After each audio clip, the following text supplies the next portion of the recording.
We are tackling what love looks like as it is defined by Paul in the church in Corinth.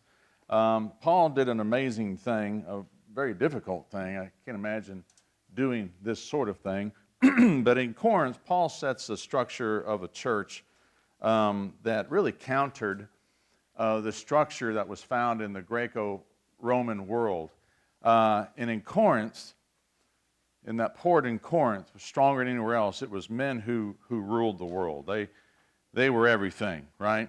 And power and strength and control and wealth and status and greed were all signs of great accomplishments and success in that culture. And they were the envy of the world. Everyone wanted to be those things. And so all of a sudden, here comes Paul establishing a church in this area that really countered that world. In the church, Paul would teach that all people respond to the voice and the urgings of God regardless of their gender or their status, or the economic status. Everyone was on the same playing field when it came to their relationship with God and what they were capable of doing or not doing because of God. And then on top of that, but being humble, serving other people, empowering the weak, caring for the poor, caring for those who are challenged, those were signs of great success as a result of loving perfectly the way that God loves perfectly. The church functioned when all of the people would gather together and make a commitment to share the tools that God had provided them. And those tools are what we call spiritual gifts. And when everyone commits to using those gifts with one another, that is when God's kingdom is built. I think a wonderful analogy of the way God's kingdom works is really Habitat for Humanity, which most, if not all of us, have been participating in the last several years through Everett Gore's efforts and leadership. If you think about Habitat for Humanity, here are people of faith from all over, and they come together and they form one community. Very few of those people that gather together possess construction or building skills. So individually, they're lost, right? Individually, they cannot possibly build a house. It's not feasible to do that, especially one that the city would approve. But here they are, they gather under the guidance of a few skilled people, and then, as Everett Gore would say, magic happens. It's that unexplainable just happens, and that's God's kingdom. That is the story of the church. People of different skills, people of different gifts come together out of genuine love, and they share their lives with strangers for a greater purpose that does not benefit themselves, but the ones who are in greater need. God says, build, and the people respond out of love and share their resources. And we're not just talking money, we're talking heart, mind, soul, passion, time, effort, gifts, energy. Everything that God has given us is invested. But Paul's struggle he found in the church in Corinth setting up this structure is that even then, that the people were starting to boast over their gifts. Boast about what they were capable of accomplishing because of who they were. Obviously, this causes friction. And so Paul places this letter, a portion of this letter in Corinthians 13, to remind them of what perfect love is and what perfect love is not. Hear these words. So if I speak in tongues of mortals and of angels, but I don't have love, I'm just a noisy gong and a clanging cymbal. If I have prophetic powers, if I understand all the mysteries and knowledge, and have all the faith so I can move mountains, but if I don't have love, I'm nothing. If I give away all of my possessions, if I hand my body over so that I may boast, but I don't have love, I've gained absolutely nothing. Love is patient. Love equals kind. Love is not envious, boastful, arrogant, or rude. Love does not insist on its own way. Love is not irritable or resentful. Love does not rejoice in wrongdoing, but love rejoices in the truth. Because love bears all things, believes all things, it hopes all things, endures all things. If you hadn't had a chance to kind of look over Paul's letter to the Corinthians, I strongly urge you to do that. You can see the kind of the problems that's taking place in the church of trying to transform a people who live in the community and buy into what society has, and trying to transform into having them buy into who God sees them to be. And it's quite an interesting read to see where they were, where Paul is trying to get them. And in this letter, he really talks about the struggles in the church in Corinth. When the way that the world operates begins to penetrate and run the church, that's when chaos and dysfunction and corruption, that's when this starts to prevail.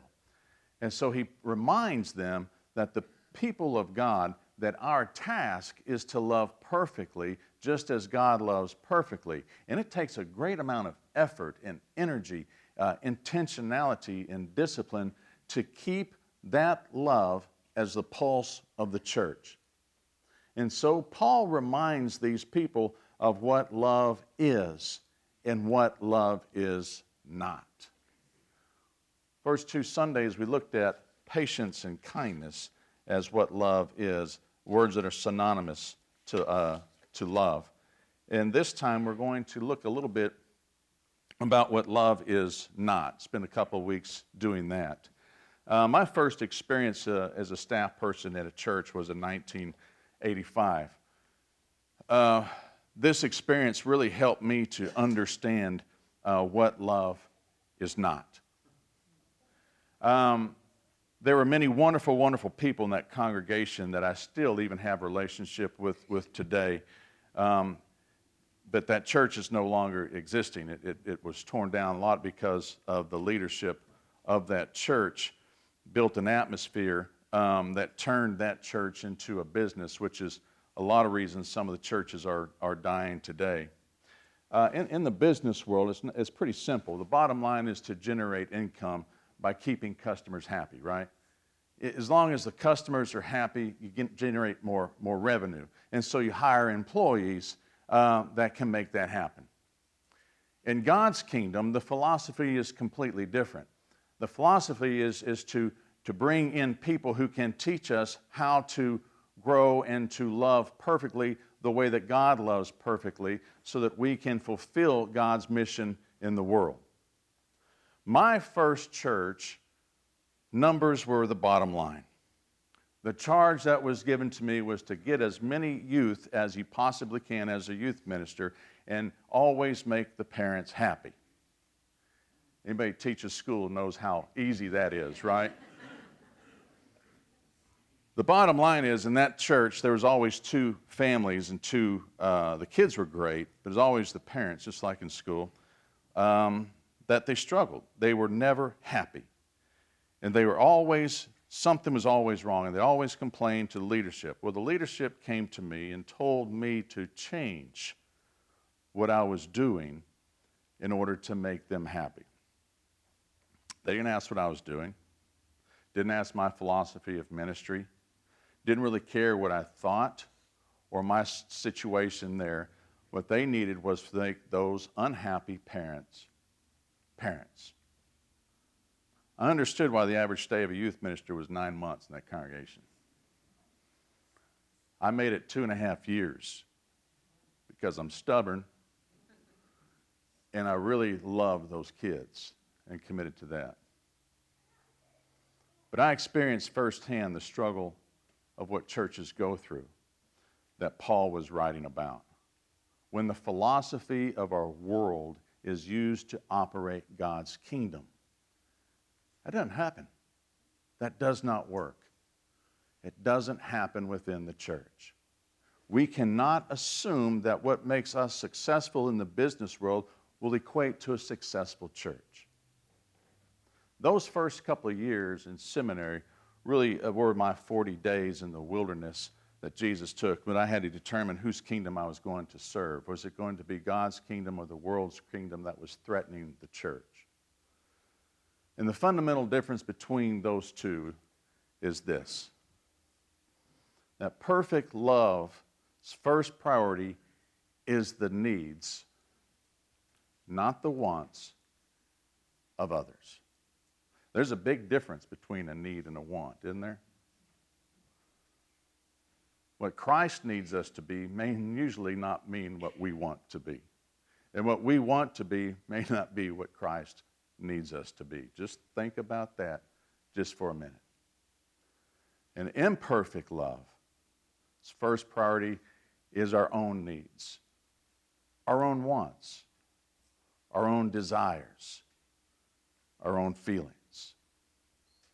And Paul reveals what imperfect love looks like, or what perfect love is not. And that is our topic for the rest of our time. Paul goes on to say that love is not envious. From the first days of Moses with God's people, they were taught to focus more on a person's character, their condition in life, and their needs, and not what they accomplish or not what they possess. It's the 10th commandment, all right? Envy has a tendency to lose sight of the beauty and grace of God's creation and starts to help us to focus on another person's position in life because, as we know, the grass is always greener on the other side of the fence. To be really envious is really to deny what we have and who we are as God's children by the grace of God, regardless of what we possess. Love is not envious. It is thankful for what we have and who we are. And he says that love is also not boastful or arrogant. Paul states to the church in Rome that not to think of ourselves more highly than we ought to think. Paul's reason behind this is that an inflated self denies and belittles or even ignores the gifts and the graces of other people who we are asked to participate in building God's kingdom. Boastfulness and arrogance shows itself as a self-love, but what it actually reveals is an empty love. An empty love that demands to be loved by puffing up oneself of one's accomplishments and one's possessions. And without those things that we hold on to, those who are boastful and arrogant just believe they're absolutely nothing. That's not what love is. We are something. We are created by God. Then he also tells us that love is not rude. That's an interesting word. It's a Latin word that comes from the Latin that tells us that rude is also, another word is raw, wild, untilled. And to think of farmland, to see a wild and raw and untilled farmland, just think of the effort that was required to transfer that raw land into a harvest that will benefit a population of people. This is the image that he's drawing on. That love is not raw. Love is not wild. Love is not untilled, because perfect love just doesn't happen. It requires effort. It requires intentionality. It even requires discipline to produce perfect love, but more so to keep our raw, wild, untilled emotions from controlling our actions and our tongue, and that's what makes us rude. Paul speaks that perfect love is not merely a feeling. It's not merely an emotion.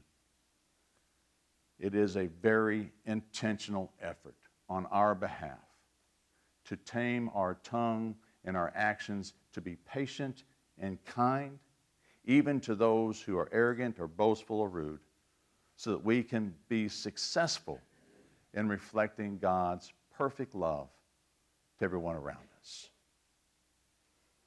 Let's spend a little bit of time reflecting on these words.